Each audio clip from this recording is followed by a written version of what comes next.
FESIG, the Free Energy Special Interest Group, where science meets spirituality in the quest for truth and knowledge to free humanity and transform this planet into a paradise. Hello, hi everyone. This is Crystal. I am the founder of FESIG. FESIG is a free energy special interest group. Welcome everyone to FESIG's 113th meeting. And today is the 7th of June. It's the first Wednesday of the month. We hold our FESIG meetings every first Wednesday of the month, and we have some of the most brilliant speakers at FESIG. We're proud to say. And thank you folks for taking time off to be with us live. Of course, you have a lot of benefits attending the meetings live because you can interact with us and the speaker especially and ask live questions and have a sort of like a forum. So I would like to share screen now to show you our agenda for the day, for today's meeting. Okay, so I'm going to dive headlong to everyone, I suppose, here knows what FESIG's about.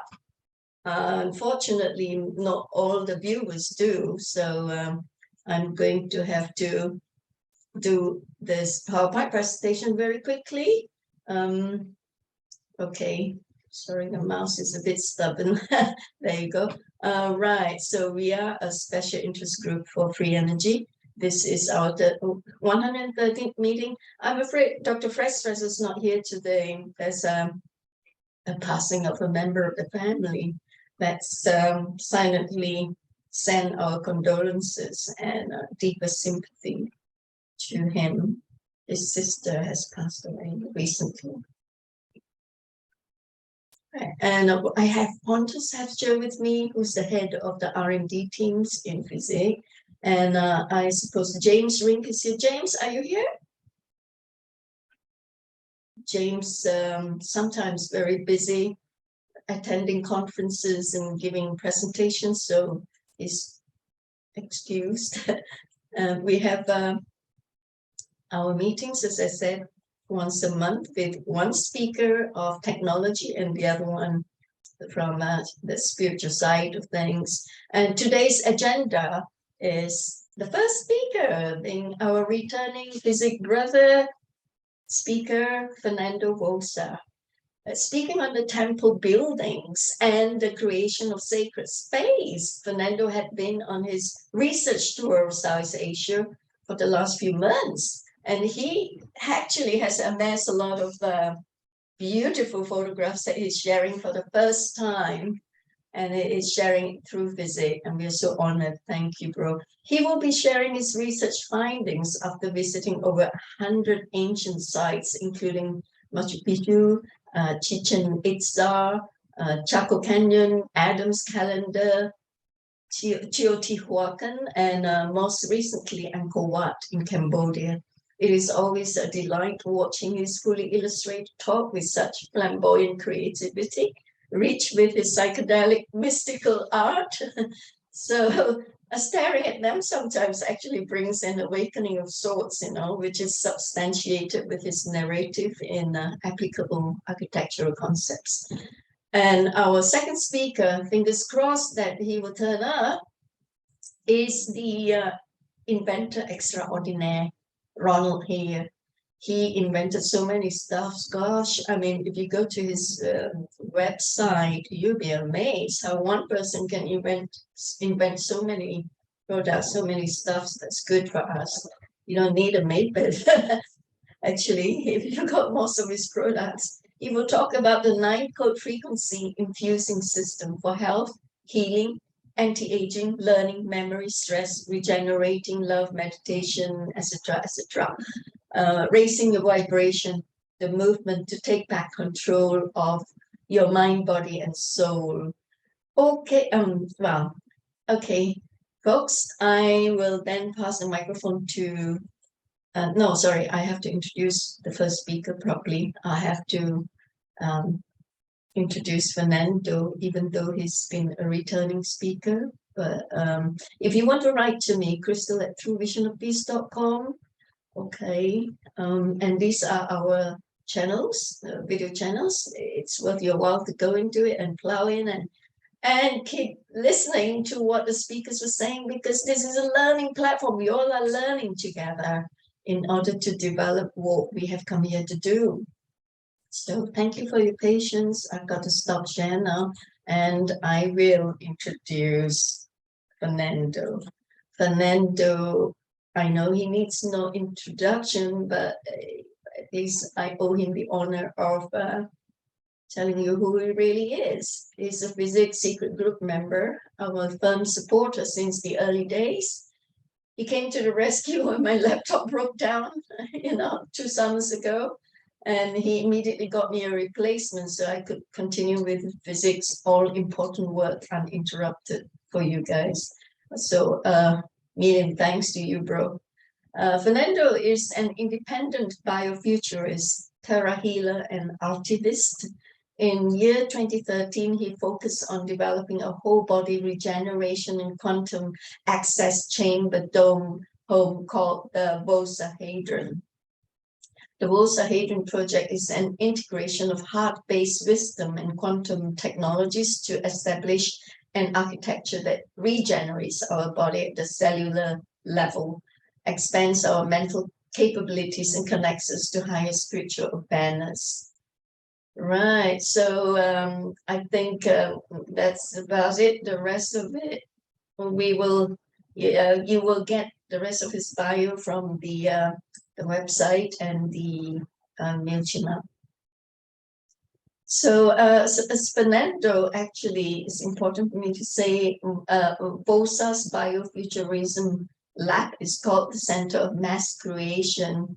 Vossa's latest co-creation with Akuda, his partner, are a series of advanced consciousness modules called the Art and Science of Conscious Creation. So, without much ado, Fernando, bro, I pass the microphone over to you now. Thank you, dear Crystal, Chewy, and to the entire team at FESIG, which I consider our energetic family, and the broader audience around the world. Today, I'm going to be sharing the approach of temple building and the creation of sacred space. If I was to describe a mission, but really we are not on missions, we're not military, we don't have target audiences and strategies and so forth. It really is about birthing creations. And at the very core of this vector, this direction, is materializing reality from thought. That's really at the very nucleus of what drives me here on earth in this spiritual purpose. How is it that we can be present and be able to harmonize and orchestrate a reality around us? This isn't a parlor trick of saying, well, could I materialize matter in my hand and show it to people? I'm talking about a full universal reality expression. And in searching through the ancient realms around the world, visiting sites that I'm going to be sharing today, we're going to open with that inquiry.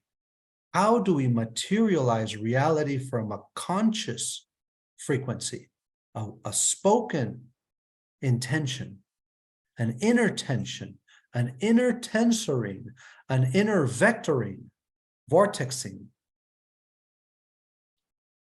So we're going to play with a lot of language. Here we go.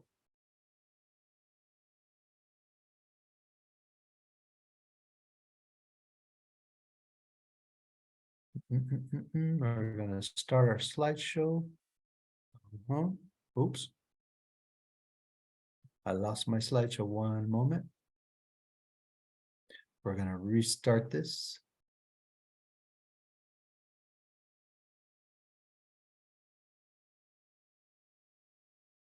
Thank you, technology.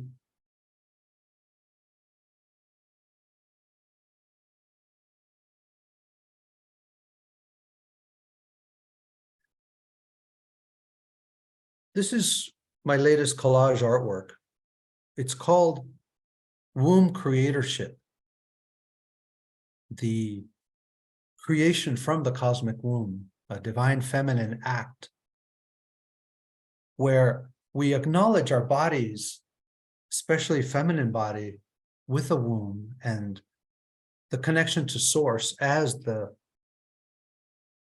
gestation of a soul into physicality, the birth of knowledge, the opening of a Vesica Pisces aperture between dimensions, and the establishing of a reality of solar systems and galaxies and matter.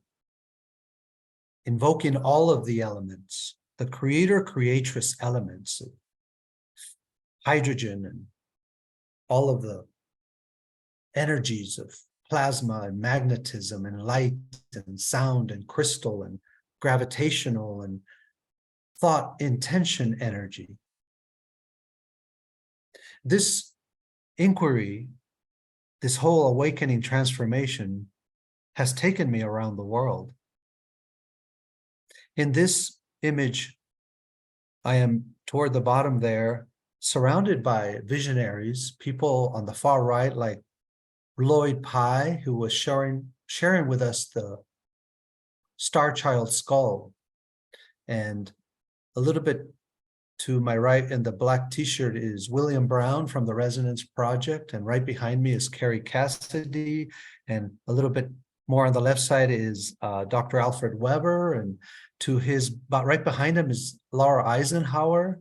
And this is a historical image taken at Adam's calendar, the described Anunnaki site about 250,000 years ago with these stones. And Michael Tellinger, being present and feeling these crystal stones, these are instruments of materializing reality, of vibration, of resonance. This built a language inside of me. This happened back in late 2011, early 2012, when this was all going on. And when we see the demonstration of striking two seeming rocks together, and they're really quartzite, a dark, dense crystal that tones in all these frequencies. So imagine your own body feeling through the earth the resonant patterns, the voice of these energies. We are tuning into the ancient future. Because at some point when we go into these kinds of monoliths and these creations, they're unexplainable with today's consciousness. They are unbuildable with today's technology. Because at this moment, they have been counted more than 10,000 stone circles in the continent of South Africa. And this invitation for today's talk about temple building, a temple, a womb for energy, for soul presence. Invoke your own organic intelligence when going through these questions. I have researched in using high technology equipment, from LiDAR to sonar to thermal to high frequency waves through optical spectrometers. And let me tell you, there is no instrument that I know of, and I've been to particle accelerators, I've been to the VLA telescopes, and I've been to Mauna Kea, some of the most sophisticated crystal holography, X-ray diffraction equipment, and nothing has been as sophisticated as my body. Touching implements, tools that were built by civilizations that knew how to talk to the earth organically. These are tools found in South Africa. And seemingly at the same time, while I was studying eco-building techniques, I come across nature. And this is a dance of biomimicry. This is and a termite mound in South Africa. And you can see in the background there are many surrounding me. And there's a giant mound behind me that has been scanned to have ancient ruins in it. So there must be some kind of resonance between the termites and these temples that were built at that time. And there's no mistake that when you go to the museums in certain areas, such as here in South Africa, and you look at these clay masks, and you look a little closer, we're looking at off-world beings. We're looking at interaction with intelligence, ancestors that came from the stars. I'm inviting our viewing audience today to invoke your universal instrumentation. In this scene here, I am interacting with 2 of 12 ancient crystal skulls from around the world that were not made on this earth. These are 30 to 50,000 years old that don't show any machining, any drilling, any buffing. And in the middle of them is this jade disc that is estimated to be about 50,000 years, engraved at the nanoscale. It's like a CD that has indentations that can only be seen with an electron scanning microscope.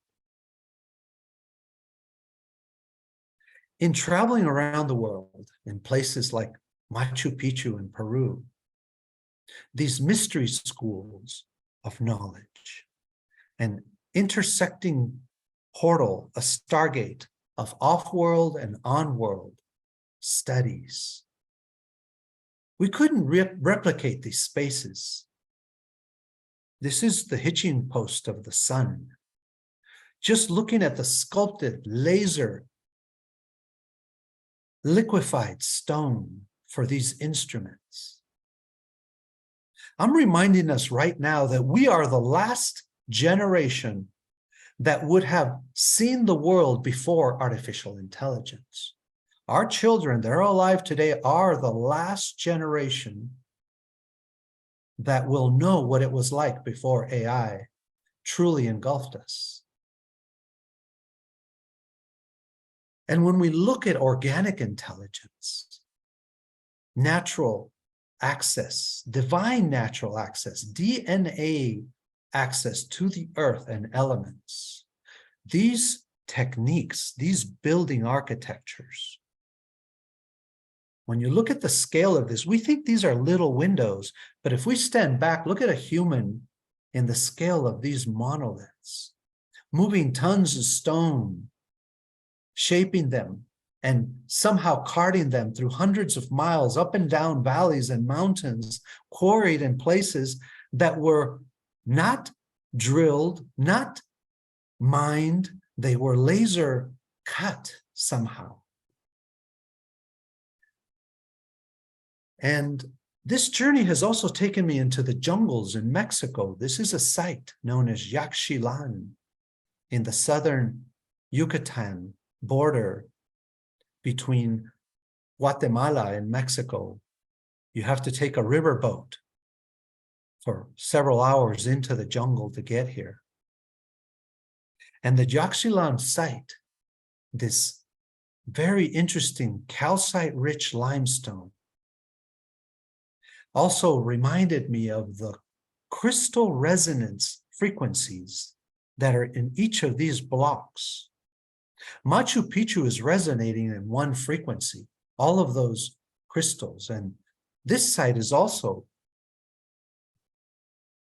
resonating. Could we feel that? Could we touch stone and have a genetic interface, your DNA, your chemistry, and your energetics, somehow orchestrating fields of energy so that you don't need probes, you don't need electrodes, you don't need sensors. Your body gets imprinted with the fields. Here we are in Palenque, and each journey that I'm inviting here is, again, the question, how do we materialize something like this? Because one approach is to say, how did we do this? How were these built? What was the technology, the architecture? Are there building plans?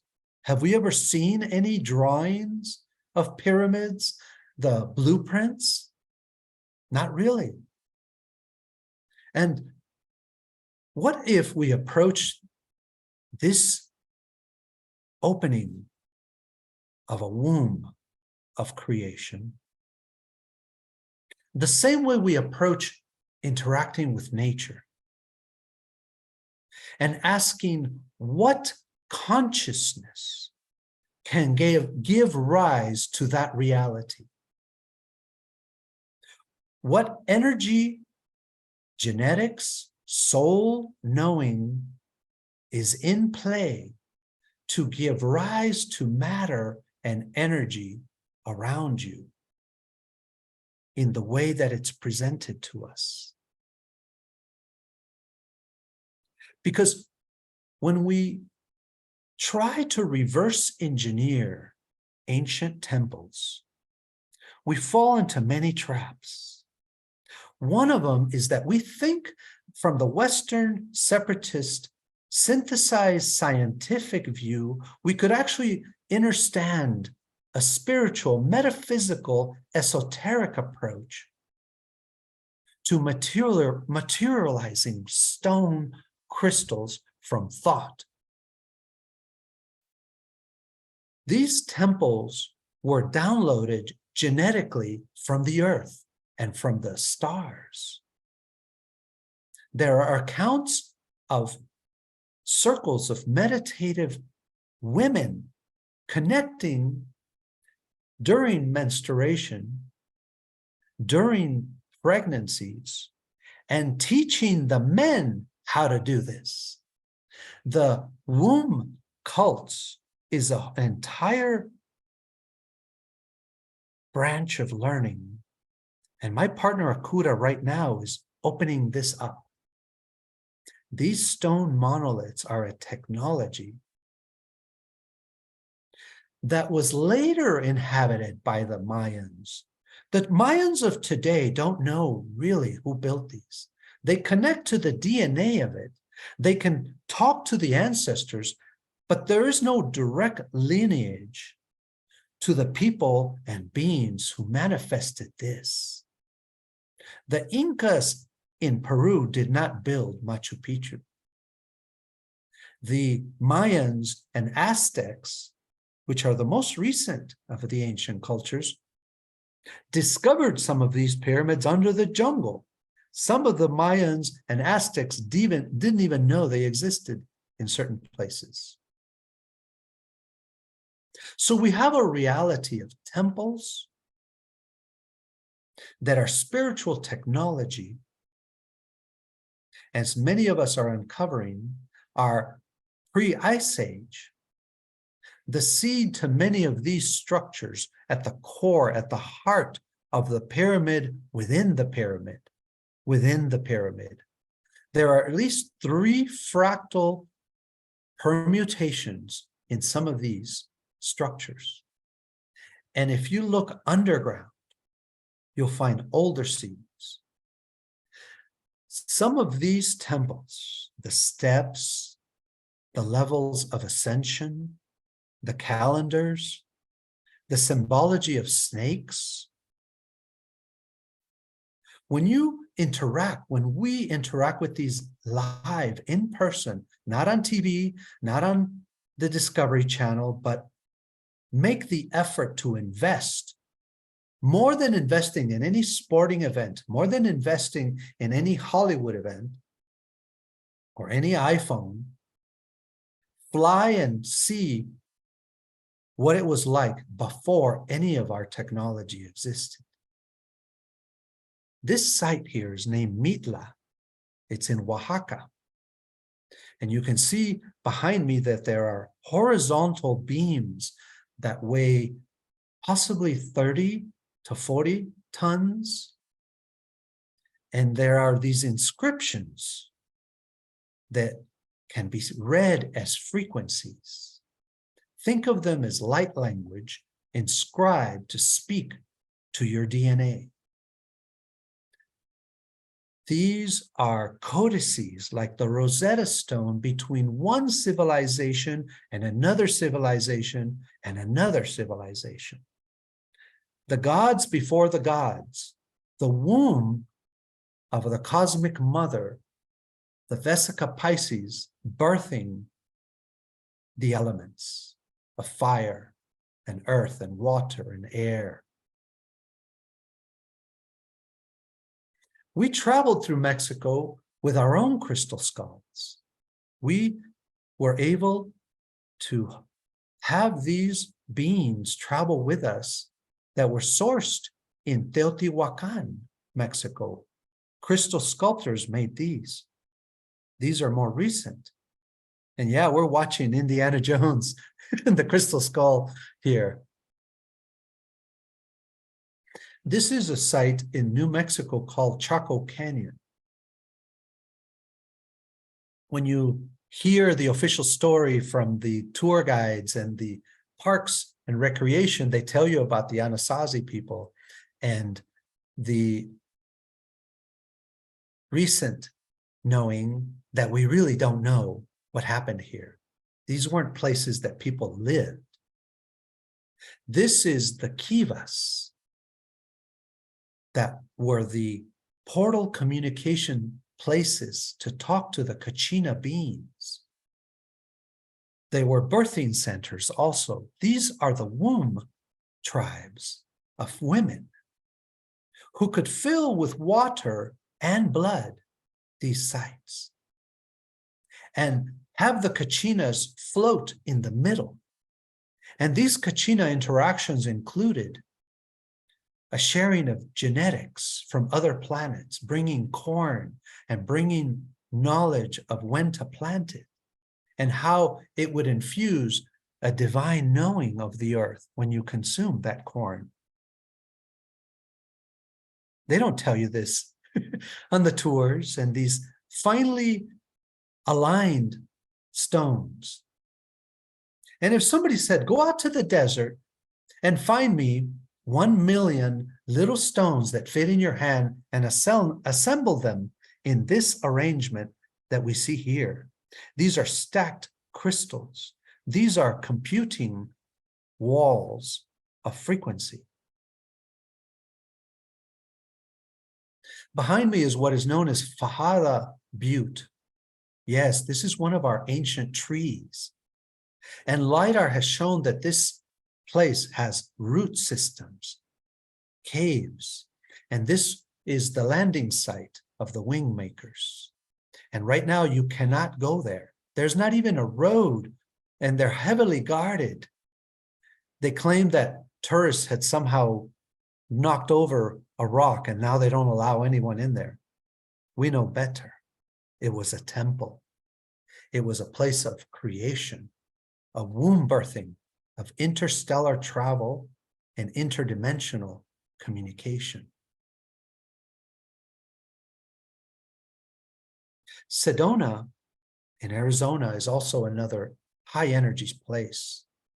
This rock here that I captured at noon on Thanksgiving, the sun was just hitting it. This is known as the chapel atop Cathedral Rock, which is one of the hikes.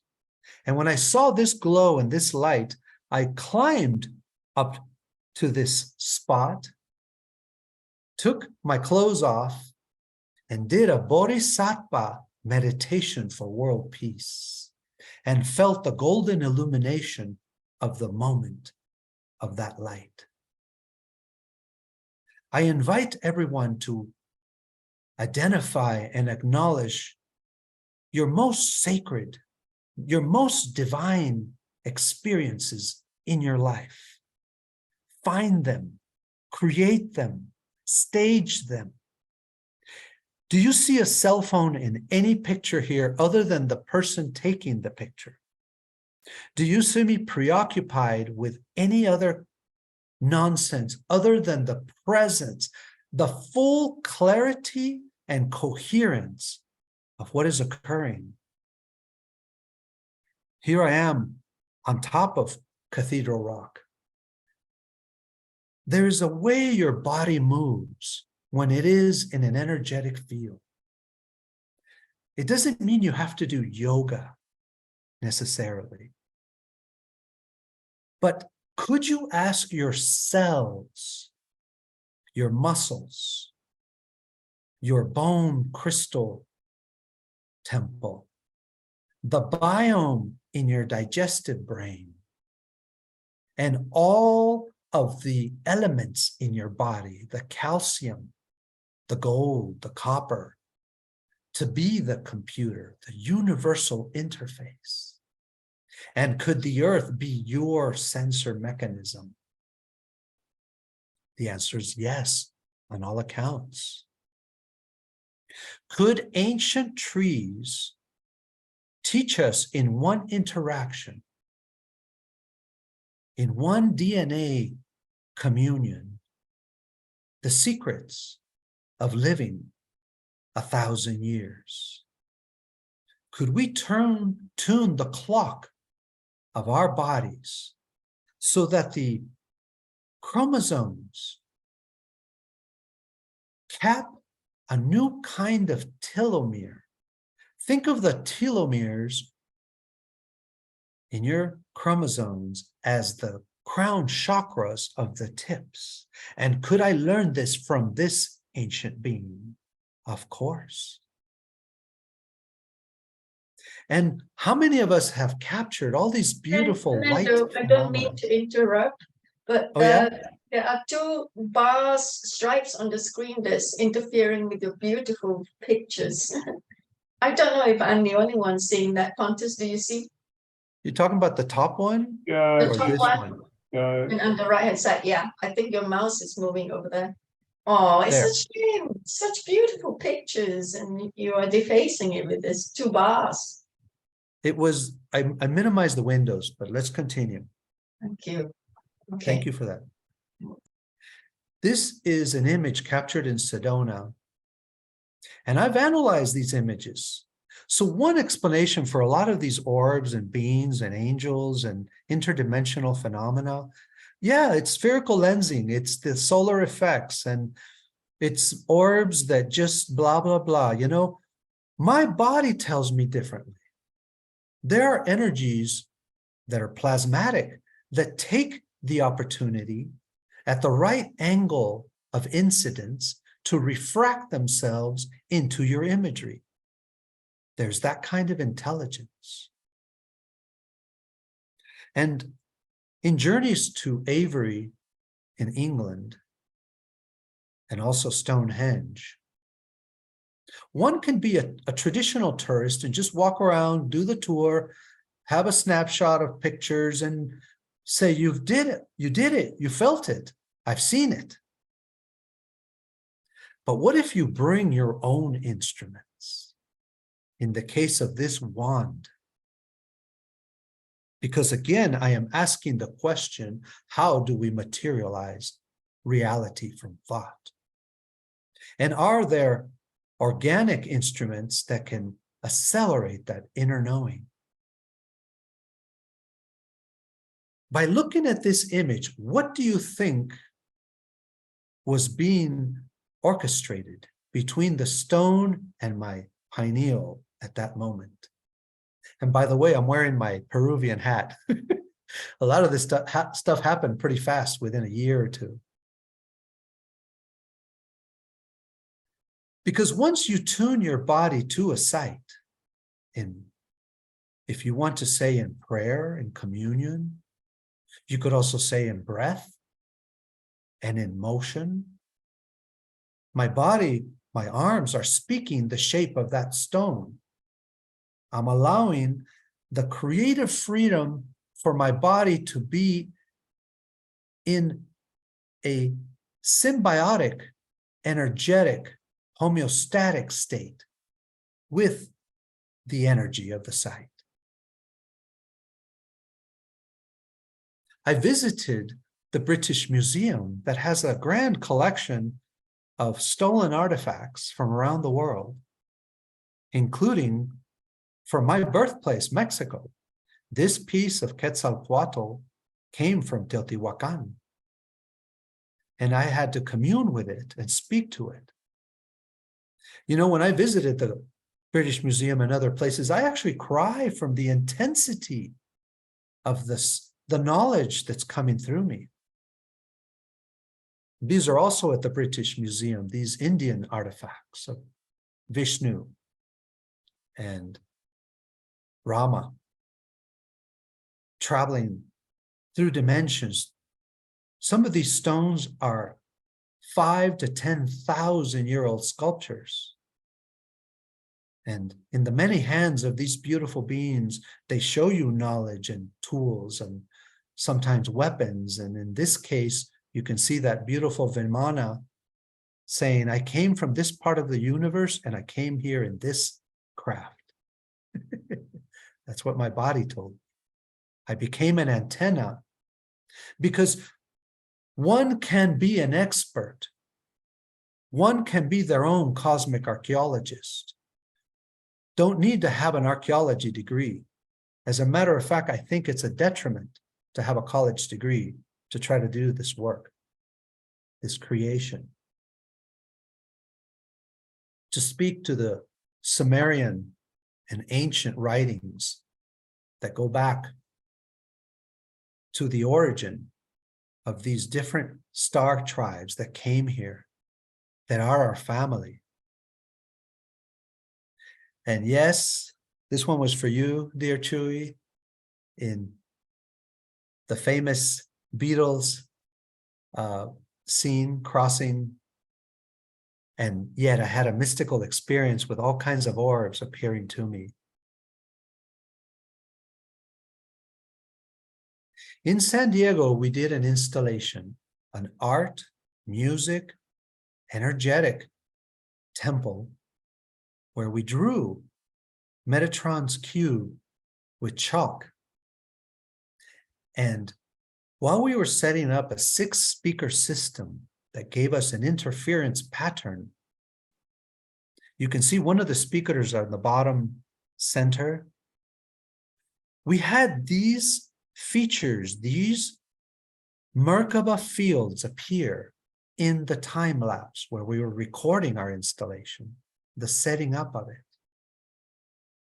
And I have the video showing that these weren't solar flares in my lens because the sun moved in one direction and these stayed put. We can examine a lot of these artifacts and zoom into them and breathe in that there are interdimensional beings appearing in these Merkabas, in these geometries. And they stayed steady on one axis of the Metatron's cube. Here's the bottom part of it so you can feel around the speaker in one of the corners. We had these octahedrons, icosahedrons appear, and there's layers of them.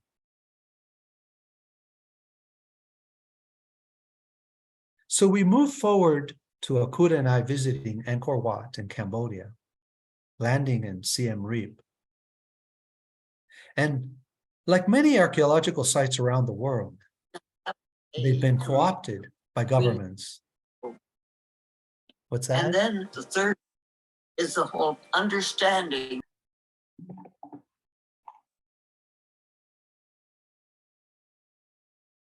Sorry about that. When you approach Angkor Wat, there are the Naga serpents at the entrance to these temples.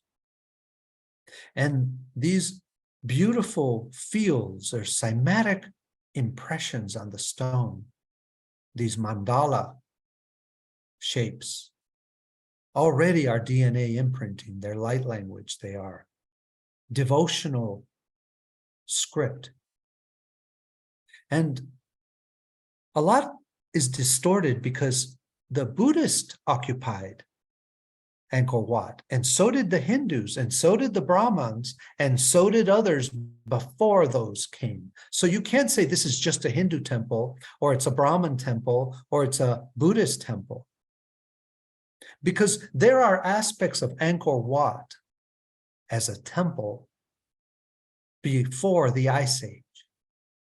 As a matter of fact, there is our ancient archaeology where there are different kinds of ancient creatures embedded in the stone that are millions of years old on that site. One has to ask, how far back was the temple established?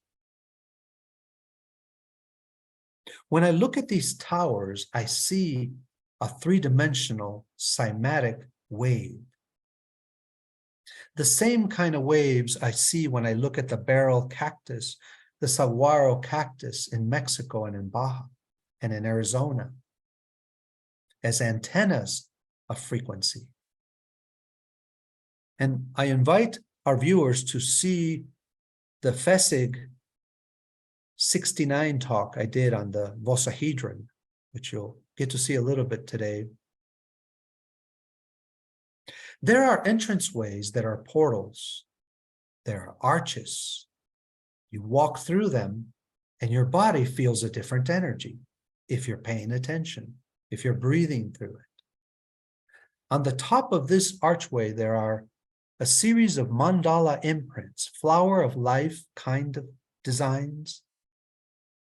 And if you look at the columns on the left and the right, the polishing, the integration of these blocks, some of them don't have mortar between them, and yet they are fused.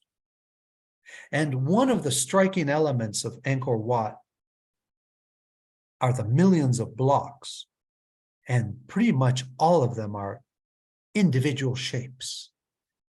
I could say that there are courtyards that had at least 10,000 blocks, and not one of them was equal to the other one. These are not molded. You can't make 10,000 molds. You couldn't have sculpted these. One feature that I was very interested in are these columns. Think of these as sound waves, and you can play them from top to bottom, left to right, inside and out, and outside and in. These are standing waves, a frozen frequency. Are they lathed together? Are they assembled, sculpted, liquefied, 3D printed, laser cut?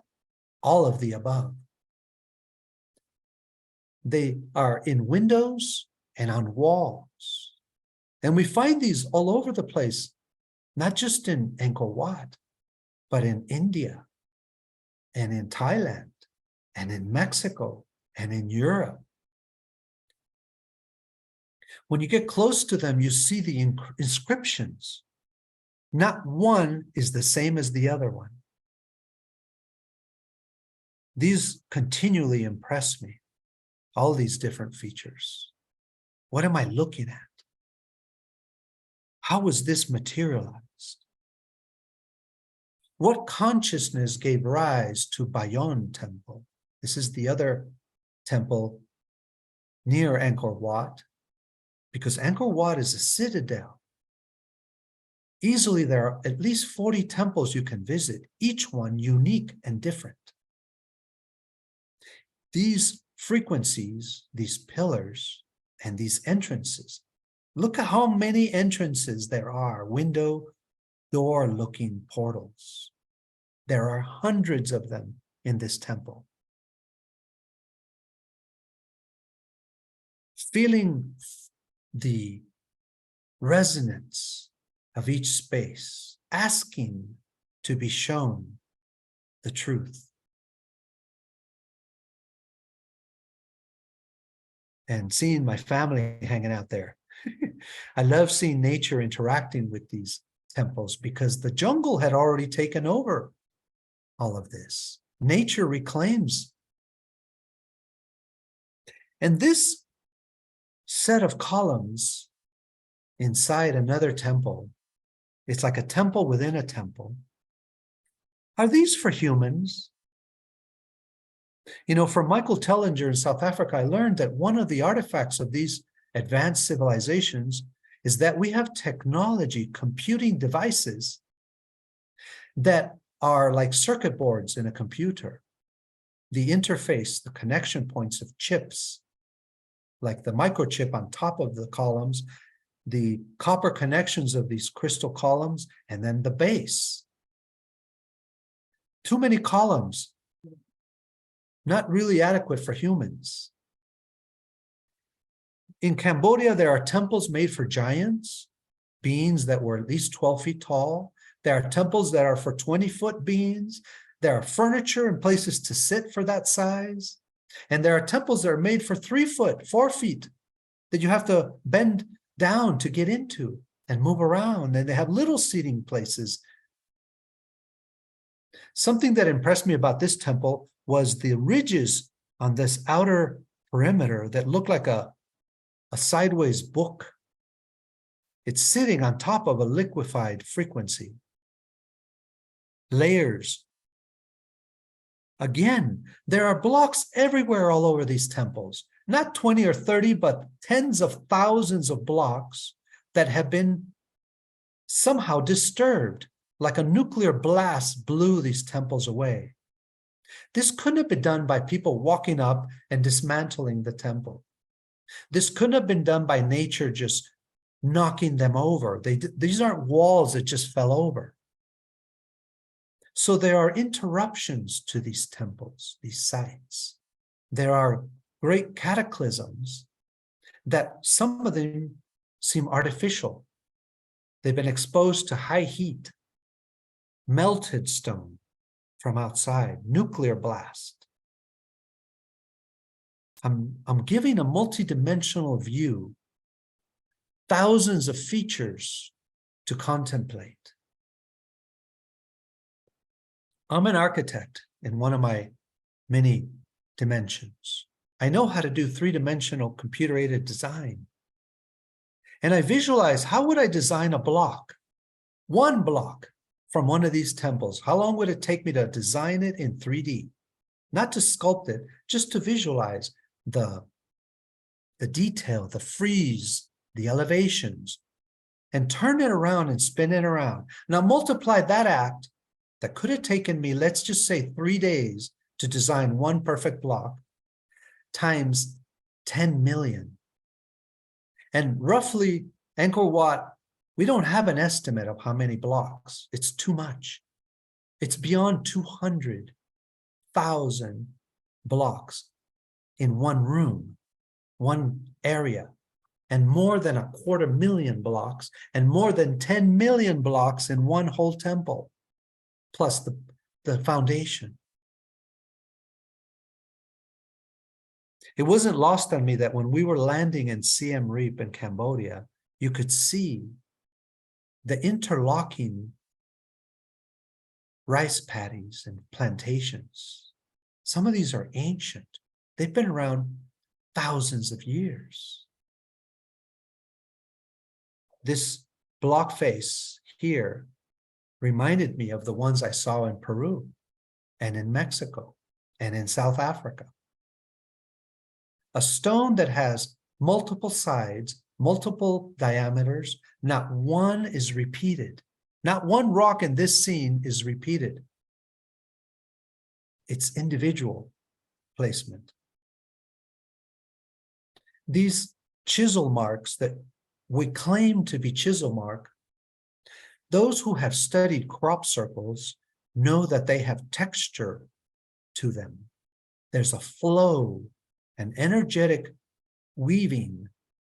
This is what's happening on the surface of these stones. Visualize iron filings and magnetic fields for each stone, and you get an idea of the way they were so-called chiseled. This is not done with copper tools and somebody banging on the rock. If I showed you this image and asked you, where do you think this is? You might jump to something Mayan, but this is still Angkor Wat.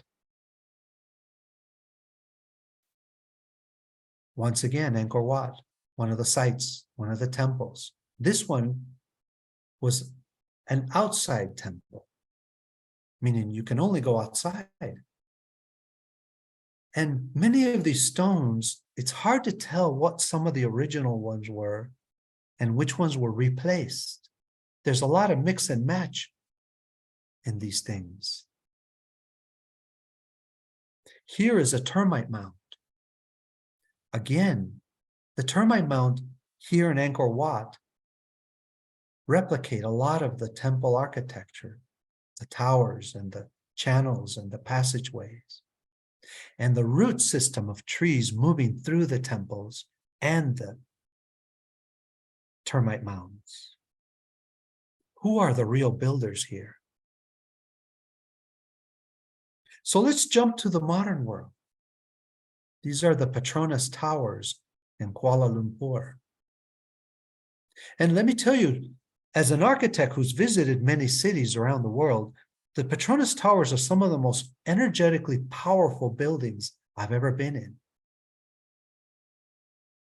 The supposed Islamic architecture of the square and another square rotated, and then these rounded areas connecting them, can say, well, it came from the minarets in a mosque.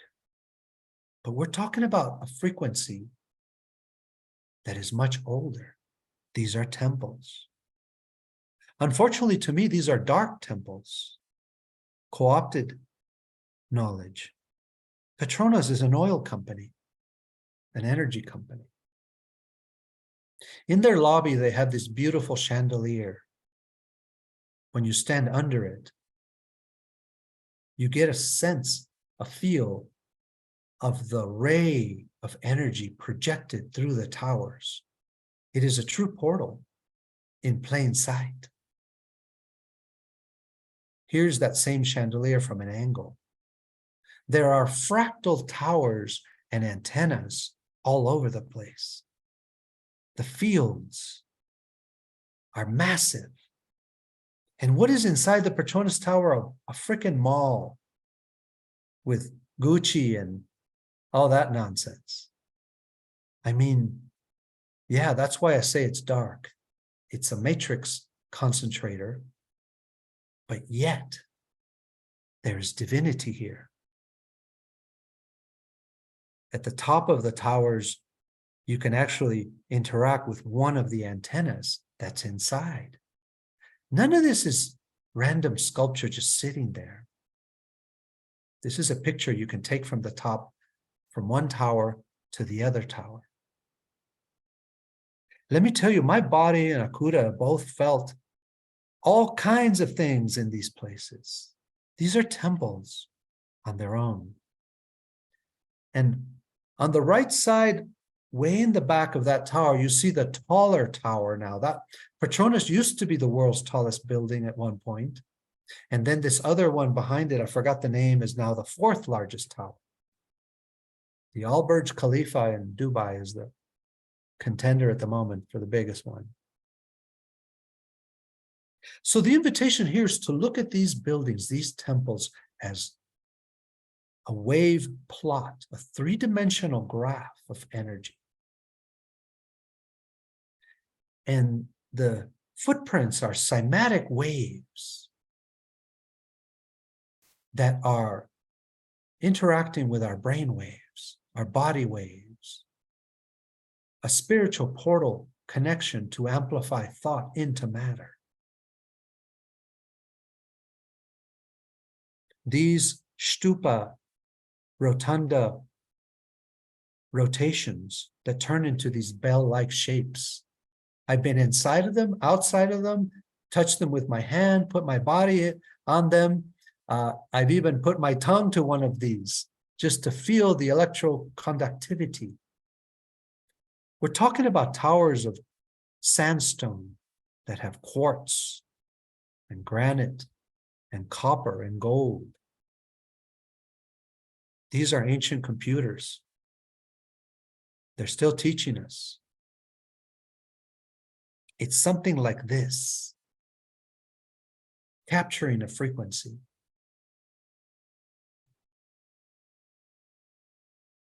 So we're going to jump ahead now. Just take a breath for a moment.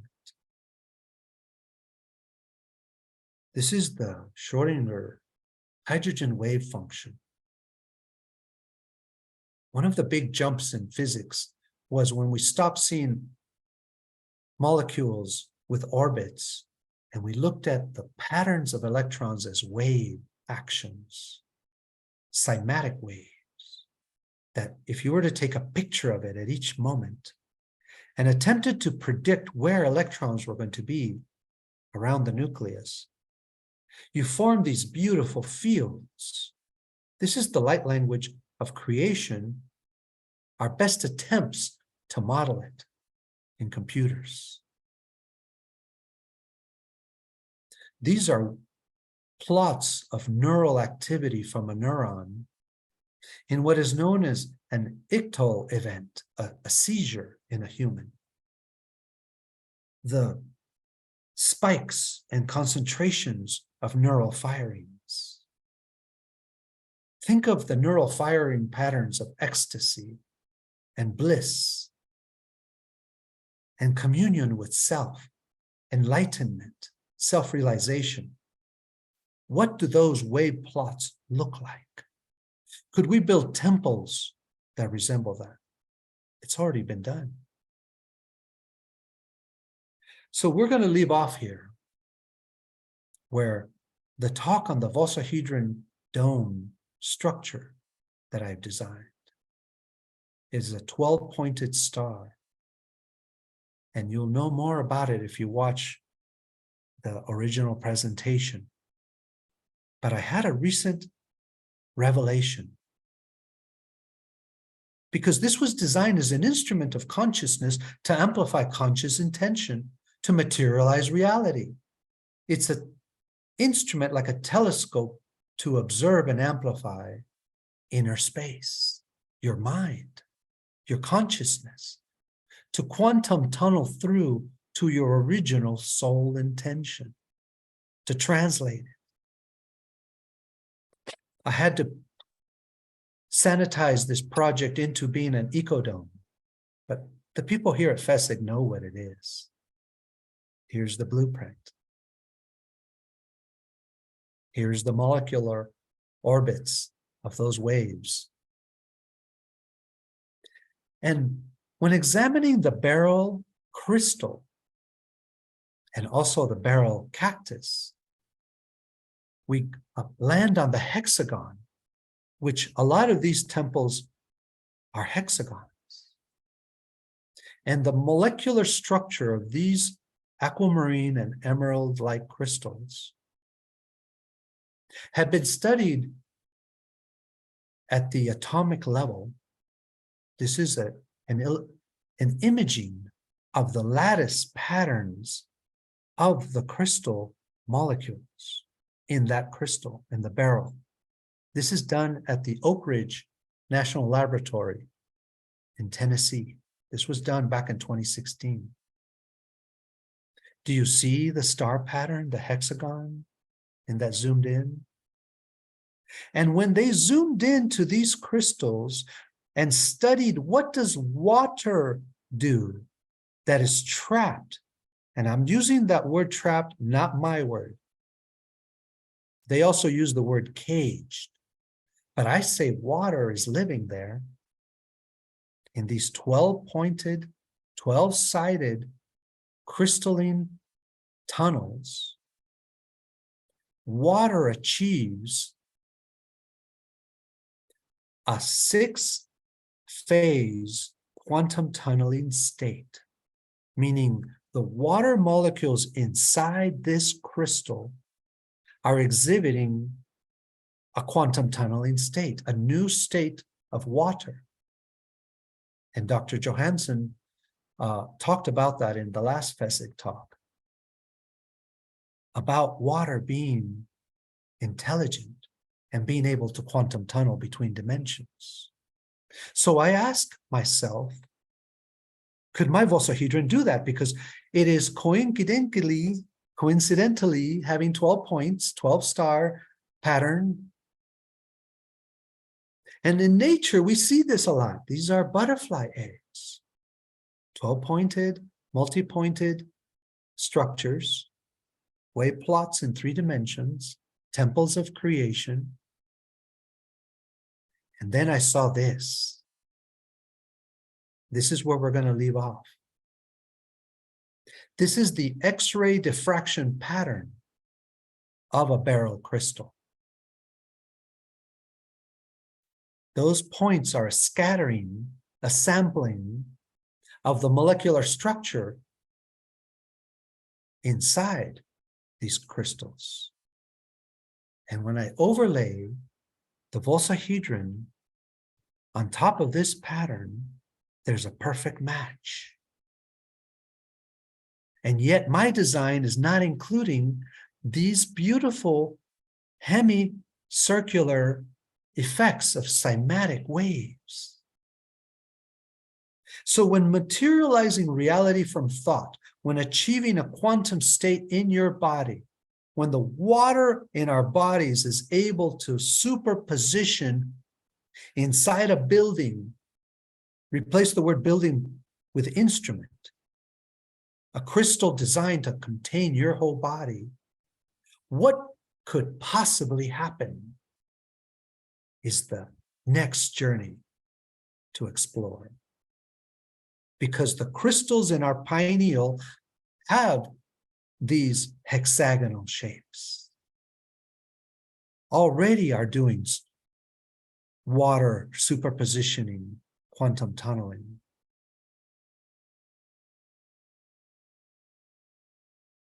And I want to reiterate, the most advanced technology is in your body.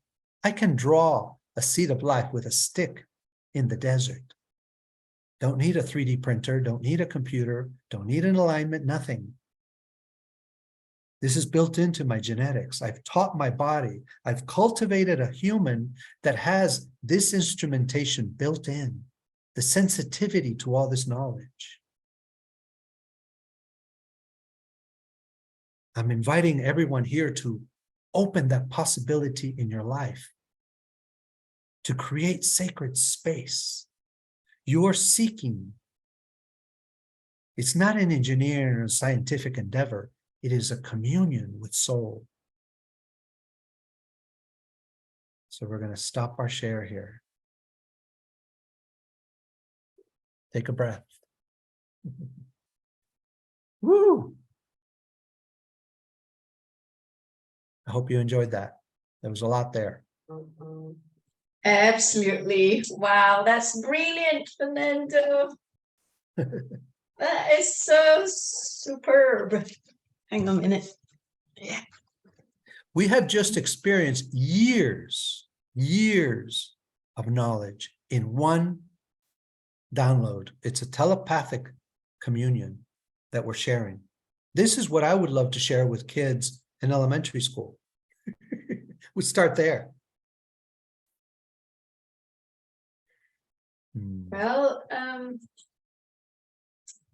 actually, I wanted to share my photographs of Angkor Wat as well. Oh I yeah. visited And by the in way, 2009. there's Let's make a hundreds of photographs. So. comparison. You've done it this year, right? Just recently, like last Yeah, month? Angkor Wat was this year. Couple of weeks ago. Okay. Not so recent, but like 3 Mine months was ago. in 2009, that long ago. So let's see the differences now. Okay. Thank you, Eric, and those who have given me some feedback. I'm gonna share screen. So I got the photographs. Let me just share. That's Angkor This is the Wat. kind of place that changes your life, right, Chewy? Yeah. Sorry, this is a bit blur because in those days I actually stood in that 2009, spot right there. yeah, the roots, the buttresses, the roots were growing heavily into the buildings. Of course, how many? Like, has it been 1,000 years or so, or is it just hundreds of years? Fernando? Certain trees are hundreds and certain trees are 1,000-year-old. Like No, I mean some of these. the temple in Angkor Wat. And I wanted to share that with these trees, some of these banyan type trees, they're not necessarily growing the trunk out. They drop a line from one of their arms, one of their branches, and create a new trunk and another new trunk. Hmm. Oh, yeah. Oh, sorry, that was a video that I did, but it's small. Anyway, we just look at the photos. Has it changed over the years? 2009, end of 2009? I would say that there's a lot of effort to, it's both to reveal what's there, but they're hiding a lot. I didn't show a lot, like the floating temple. Did you remember that one? Sorry, that was where I This stayed. is your Airbnb temple? Yes. I mean, I didn't show the picture, but there's a temple that floats near Angkor Wow. Wat in one of those giant water locks that they have. They have these giant rectangular areas that fill up with water, and they have a hydraulic system that moves water upward to a higher level and not higher. And then some of these temples float. Wow. Yeah, and they rotate and they move with the sun, the shading. It's like, if we threw €1 trillion, we couldn't build one of these. No. If you put 10,000 engineers to do this, they couldn't do it. If you hired all of the construction crews in the world, they don't know the precision. Oh, no. We don't have the technology. We're so arrogant. But you know what? I thinking- can't resist sharing the rest of it. I mean, I hope I got you went excited to- about your trip. I went to Kota Kinabalu, climbed the highest mountain in Southeast Asia. This is what it looks like. It's so beautiful. The highest mountain in Southeast Asia. We'll be So there at climbed the end up, of the month. almost hitting the top, you see. And we started climbing at 3 a.m. in the morning. And when we hit the top, the sun's about rising. Look, it's almost at the peak now. It's so breathtakingly beautiful Wow. looking down from the peak. Yep. Look at that, look. These are taken from my own camera. And look And how I was beautiful up you have there. some orb artifacting there. Oh yeah, this could be an op. And we climb at sailing with just that one rope up. It was so scary, you know, in the steepest points. It's like, wow, what if you fall? Fall to your death.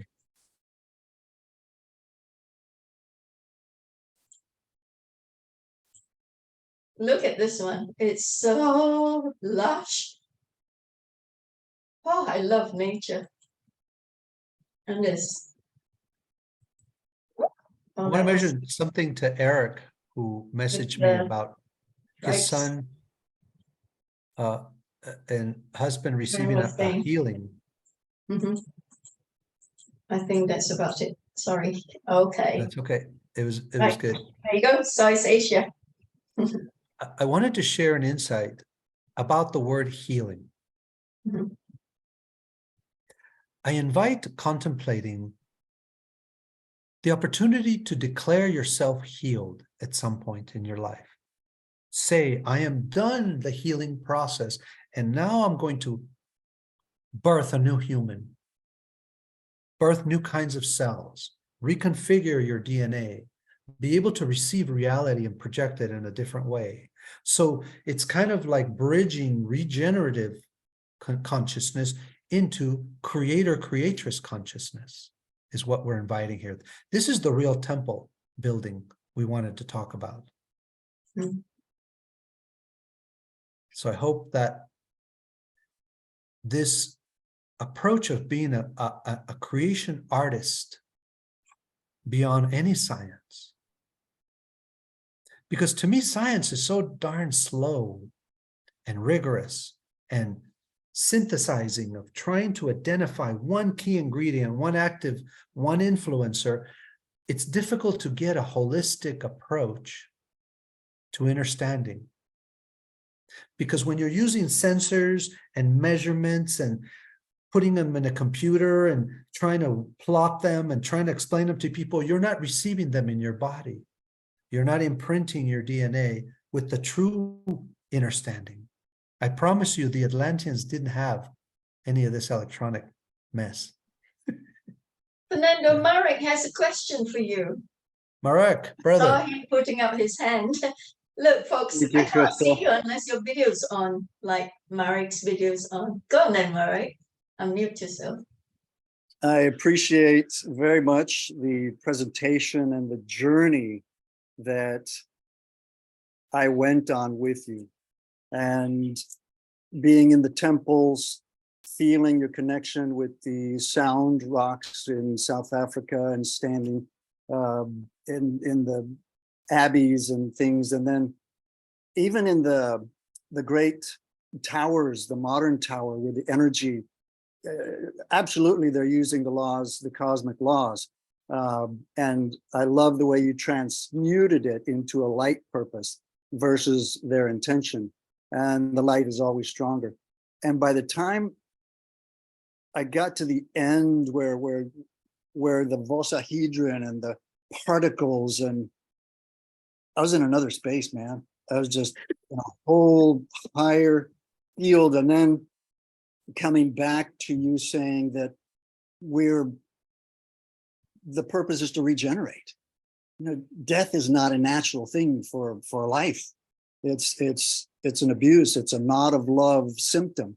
And we just heard something last night, very similar on these lines about regeneration, and that the rebirth that Jesus spoke about was actually a regenerative birth, not a die and born again, but to regenerate constantly. And the body, as you know, replaces itself every month, every 14 months, whatever it is, that we're constantly renewing ourselves. And I think you're fully on that, brother. And I appreciate you taking me on this journey and plugging into the high frequencies and the vortex that you're in. And that's my 2 cents of gratitude, overall gratitude, and higher place than when I checked in. Thank you. Oh, You I say love that what for you're us, sharing, Marek. Marek. Absolutely brilliant, Fernando. I love the way you present it and making comparisons and telling us the Angkor Wat, the architecture building is also, if you like do a superimposition and compare the Petronas Tower, Mhm. goodness, it's almost similar, isn't it, Fernando?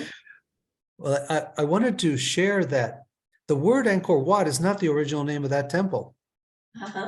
Yes. And it's been co-opted many, many times. You see pictures and images, statues of Buddha with their head on top of a Shiva or Vishnu. What convoluted nutcracker approach is that? Yeah.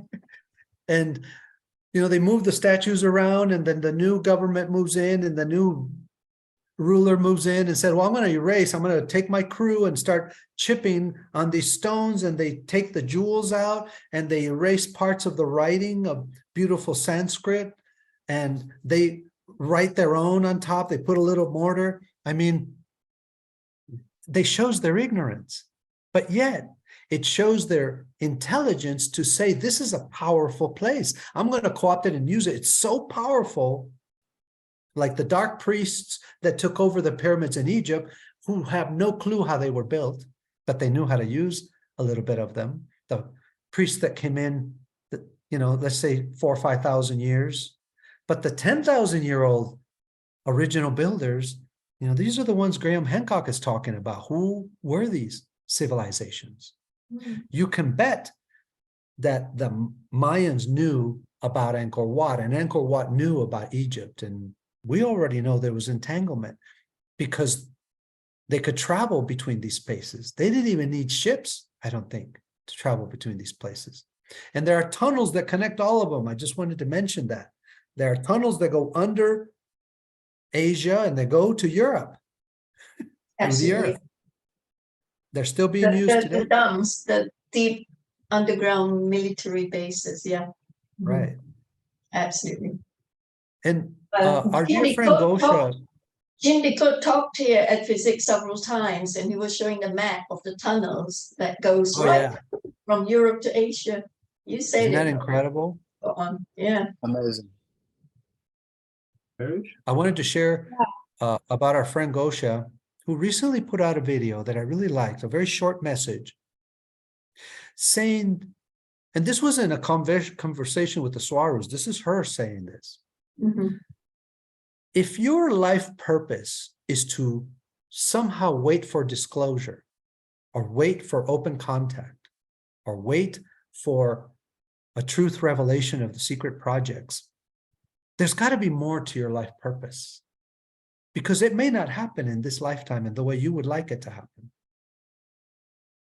And what if part of this incarnation is about being a present human that's communing with soul? Be one human that is not bought into the matrix, so that the matrix doesn't have absolute control. And what if you created your purpose? And now this is me speaking. At each moment, you birth it every day. And what if everything around us is an antenna of power that we can pull from and amplify? Not that we need to pull power, we can project ourselves. So get rid of the word project and say, I have a projection to birth. Start using a brand new kind of English language, or whatever language you speak. Yeah, it's And fascinating, isn't it? Everything's coming together. So many speakers, brilliant speakers coming onto the FESIG platform to teach us, and we're learning so much. That includes you, Fernando. And we are learning about frequencies. Frequencies are everything. And then we have vibrational frequencies, cymatics experts coming in as well to talk, and the water authorities coming in as well, Gerard Pollack, and then we had Dr. Benny Johansson, and we got so many people coming in to attest to it, and it's all a confirmation and reconfirmation that this is it. And Dr. Benny Johansson was talking about us being made up of 98% water content.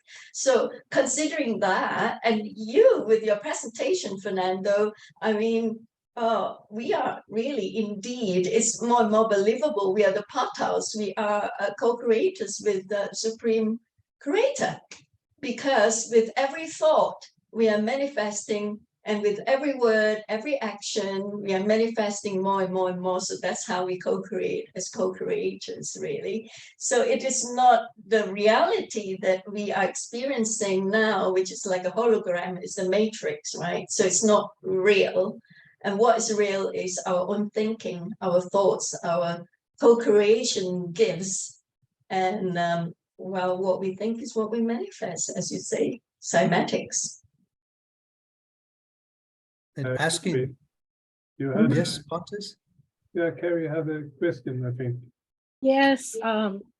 First of all, Crystal, hi, and thank you so much for this, both of you guys, for this FESIG forum that you've had all these years. Just what a blessing, what a great mastermind, you know, to bring people together and be able to coalesce all these awakenings to our reality that we're all having from this history that we've been lied about. And Fernando, you're just, what a juicy, beautiful journey you took us on. And at your eye and your sensitivity to these things and your ability to create within that framework, I just honor it and respect it. And I'm so grateful to get to participate and receive it. And I think we know, as Crystal said, here we are in a simulation, a hologram. But there's also been so many resets, and these resets have included such brilliance. And again, I think it comes back to our hearts, staying in the heart.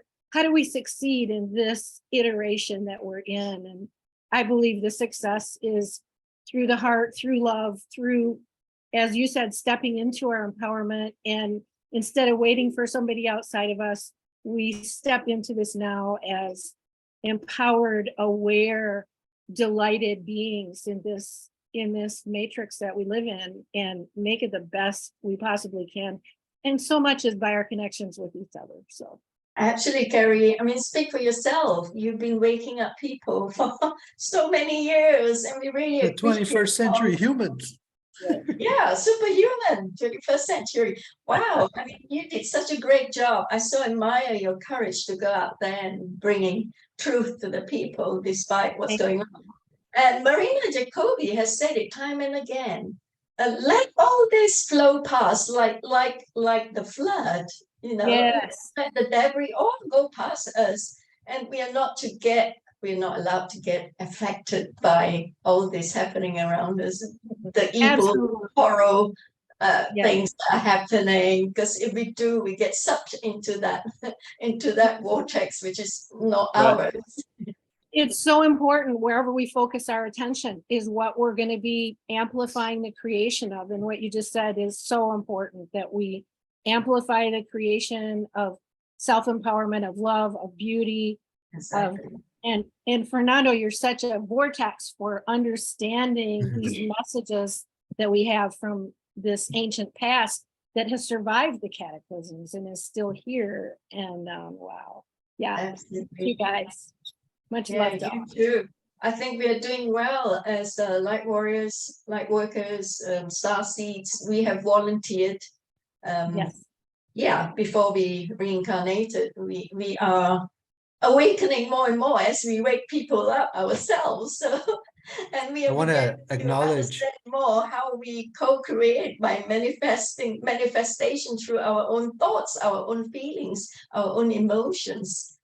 There you are. And we are so connected. I feel it. I feel the connectivities that we're all coming together. And this is such a wonderful mandala of souls that are together, destined to make things turn around and manifest a paradise on earth again. Thank you for being here. thank you. When we visited Carrie and Marek in Bacalar, the lagoon, Akura and I, and Carrie and Marek took us on a cruise, a beautiful exploration. By the way, the Bacalar Lagoon water is the most pristine, energetic intelligence I've ever experienced on this planet, of those cenotes. And to commune with the original temples of this planet, which are those stromatolite structures, which are those columns of calcites that are 1 billion years or more old, the genetics in those lagoons.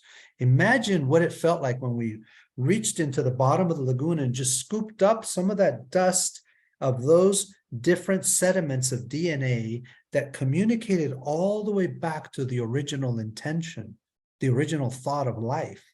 It showed us in an instant that life wasn't evolved here. It was created, and it was always, and it has always been here. It has never not been here. And when I say here, we're not just talking about Earth.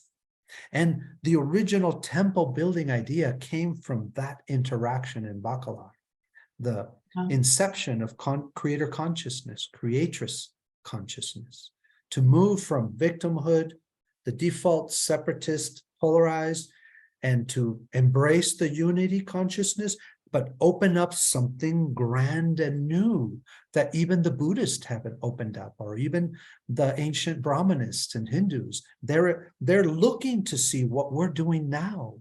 And we are forward envisioning this future where we're watching ourselves as the stromatolites from 1 billion years in the future, watching what we're doing right now.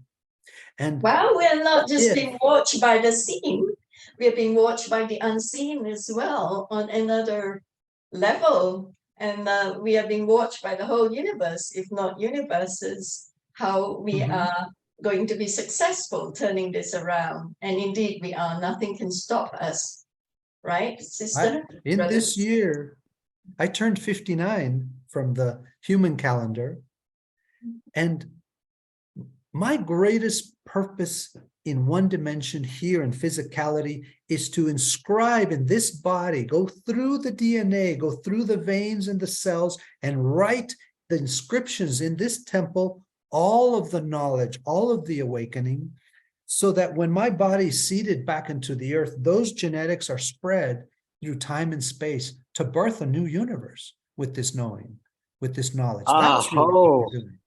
Well said, Wow. awesome. Well said, brother. Well I'm said. lovingly, with complete gratitude and devotion to what soul intention brought me here, my own incarnation, and saying this body is now the receptacle of that knowledge, unlimited in creative freedom. Well said. And I Me wanted to too, share. Go ahead. me too, me too. Yeah, Me too. Fernando is so like eloquent, just like another Sasha Stone. Hey, you've been hosting Sasha when he was there in Mexico. We saw the photographs. He always reports so well in his Facebook. Yeah, we're actually American not, Gary. I'm not doing He's that so anymore. hospitable. Wow, Yeah. he had a great time. Yeah, Yeah, he's all of still, us want to visit still- you. yeah, we're not doing that anymore. We felt that we needed to get back on with our own work. So all beautiful visions come into being is what we can say, you know? That's right. All right, so this has been a conversation amongst the four of us, and Pontus not saying much. Pontus, you have anything to add? Yeah, all is very nice, and I really love it. Thank you. Oh, anybody else? Just unmute yourself and speak up. You have a question for our wonderful, eloquent speaker, Fernando.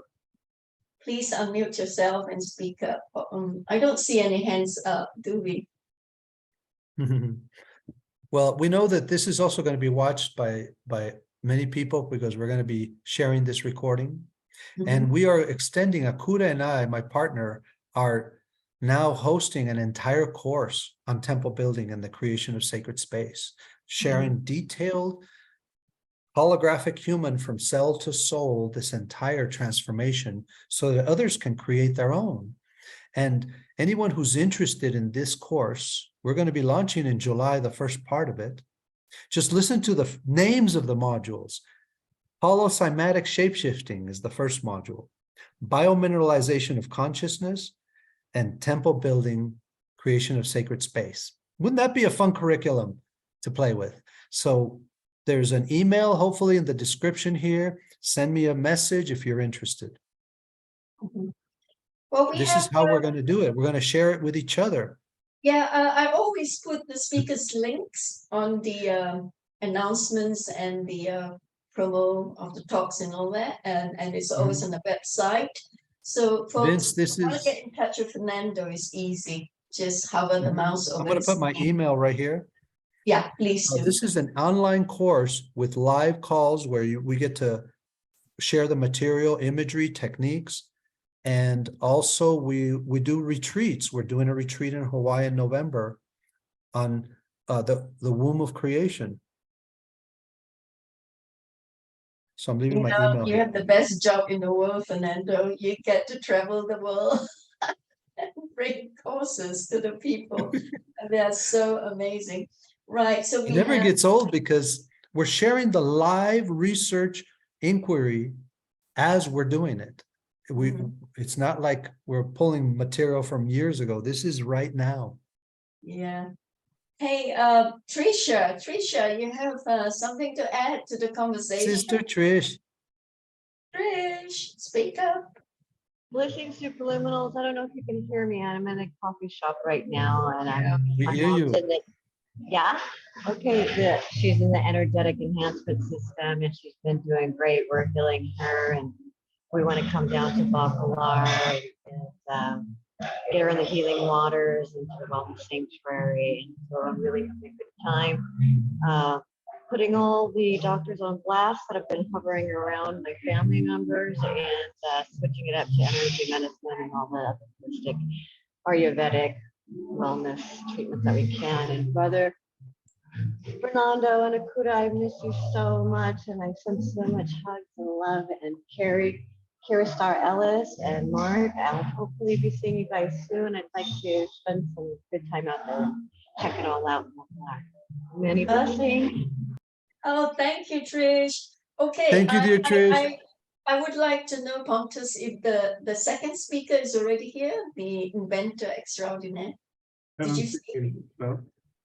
Scott, have you been calling Ron here?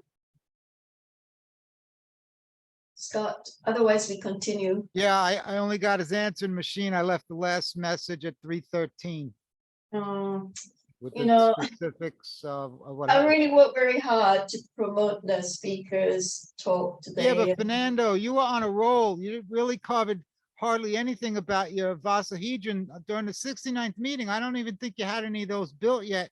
And you were using it because it has an outline like a star fort that would be blocking the RF. But yet I see you have it open now and it's more of a frequency amplifier. And you really are so well spoken because you live through vibration and feel in a world that everybody is using their eyes to see fake stuff. You call it the matrix, but what we have is built up corporate structures over time, hiding what you are going by feel and vibration and intent, where everyone else is judging with their eyes and their ears that are fed nonsense. So Scott, he's not just using his eyes and ears, he's using his tongue as well to taste. Well, that's just it. Everyone else is listening to the repetitive nonsense. They're not feeling it.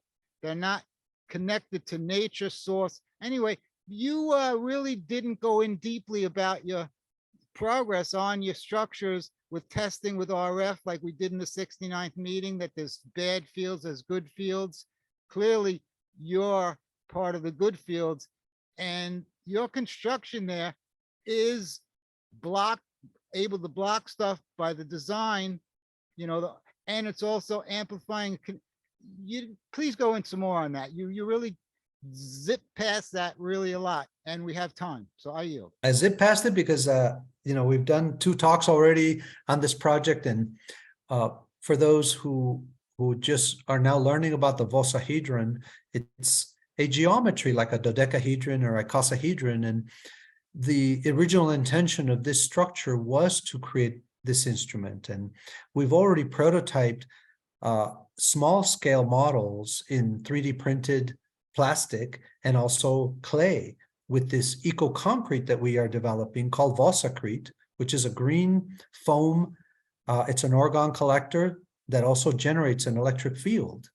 And this building material and this geometry together are a free energy device in many aspects, not only the heating and cooling of itself, but also what your body would go through, the intention of it.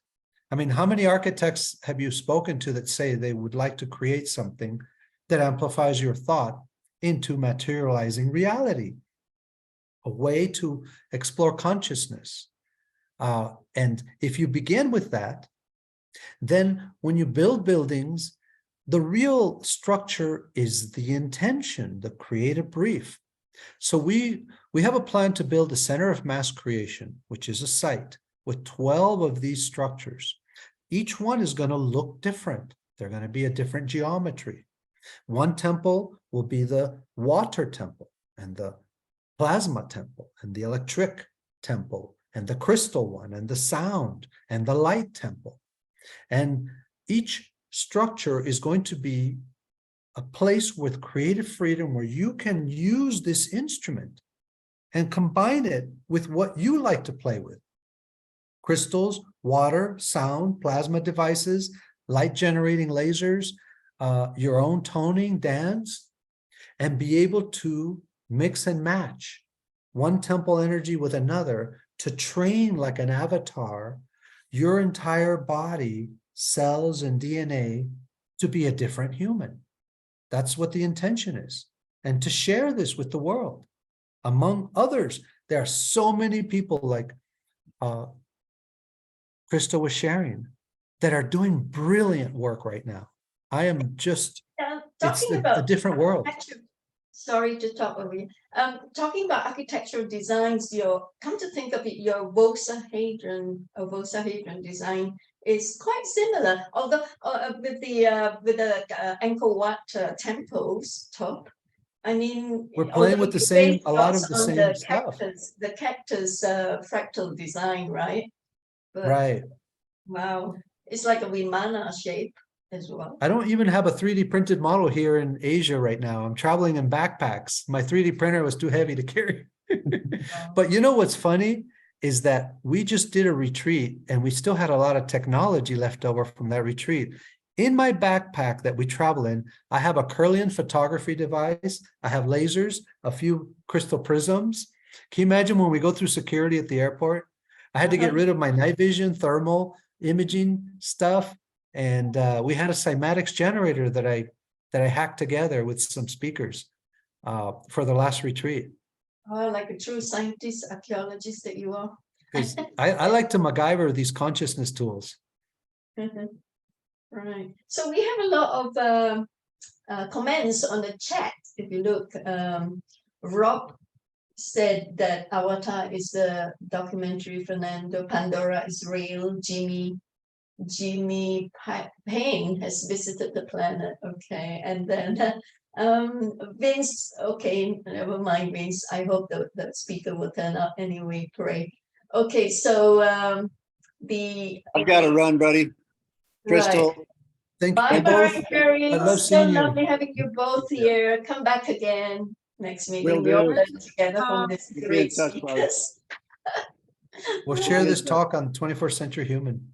Yes. Oh, Yes. wonderful. Once it's Okay. published, I'll give you the link to share. Yeah, will do. Bye. Lots of love to both of you. You too. Igual, igual. Adios. Ciao, ciao.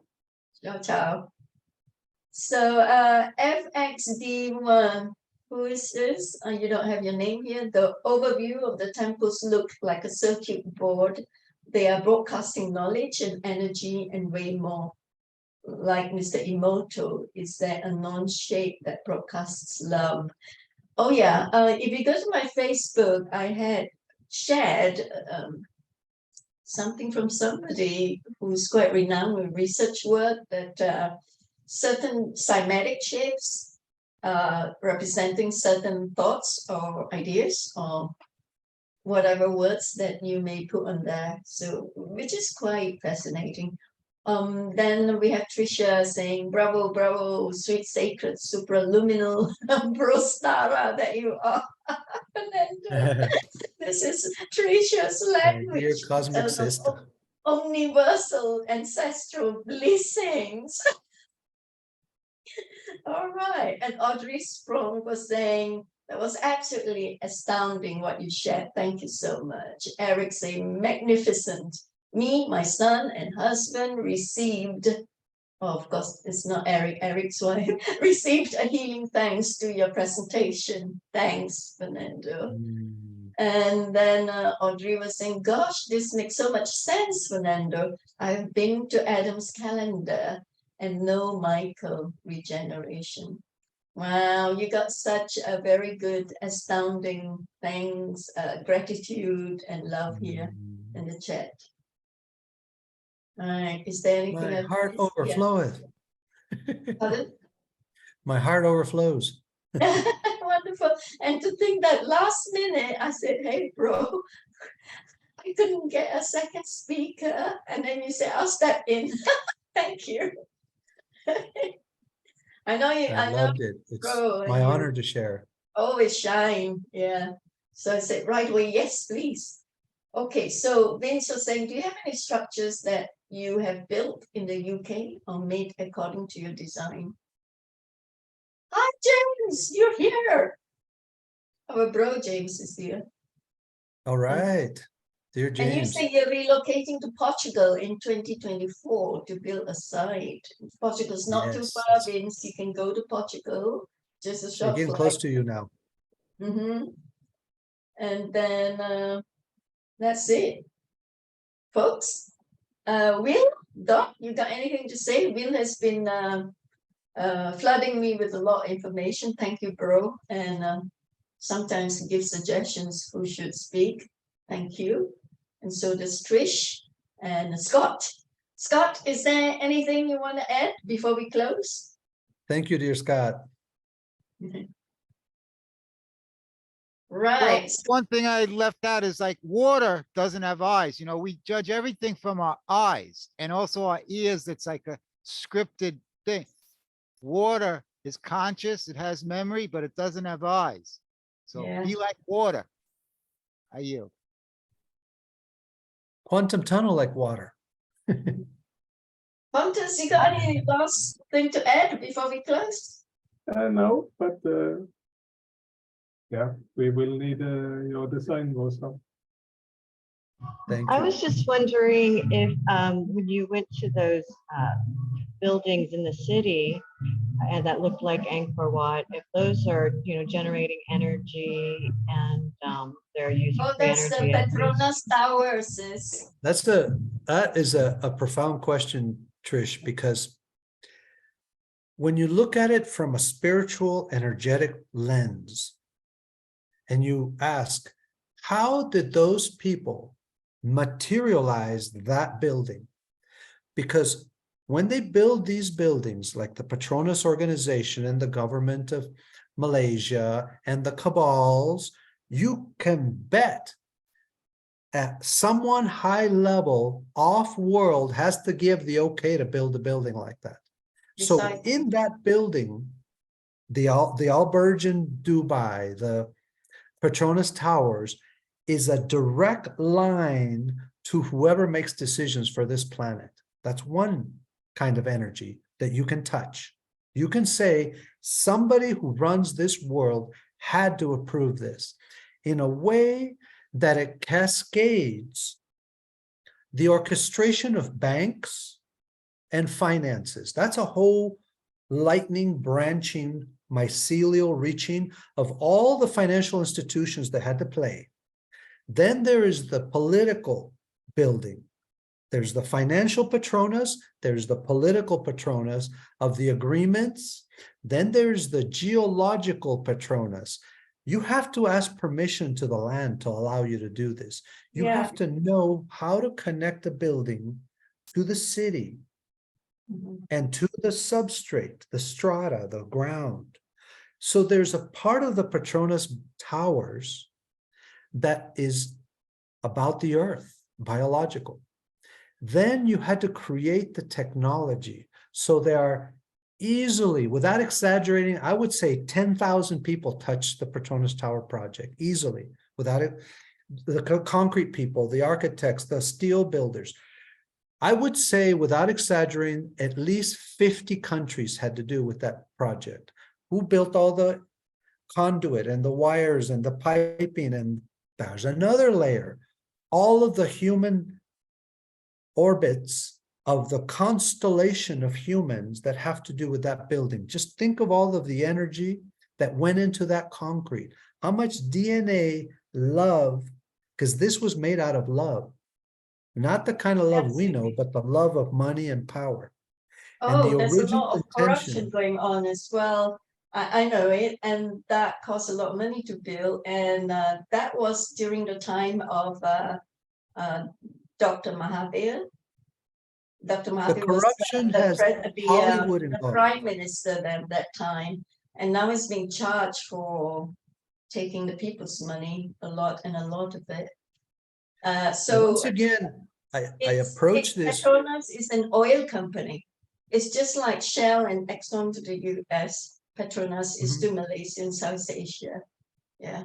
And So when I it's- put my hand on that tower, I put my body, I ask the entire energy, show me how this happened.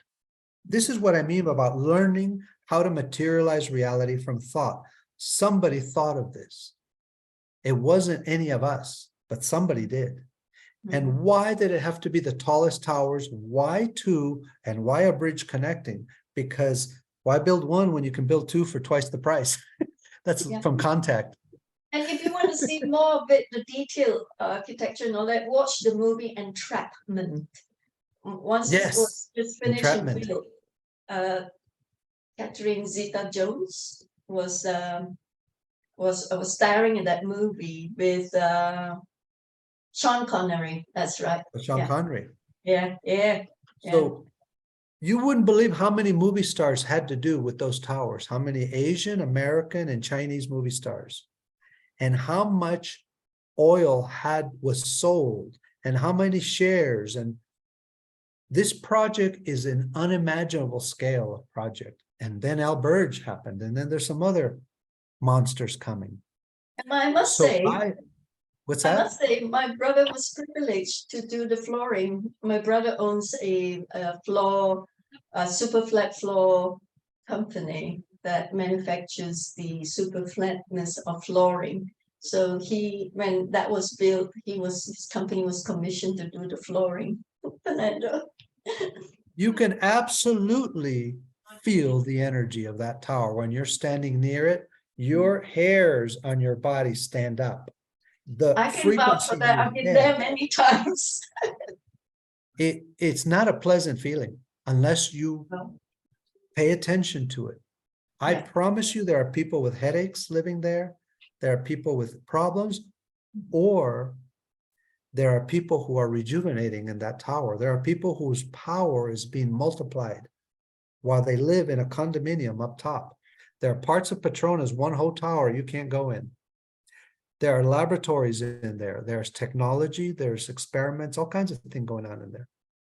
There's Guess where they're going to Philharmonic invent the new Orchestra Malaysia? there as well, the Science Museum there as well. Yeah. Mm-hmm. So I say they built it, I'm going to use it for good, for abundance. Right. So So good question, Trish. yeah, good question, Trish.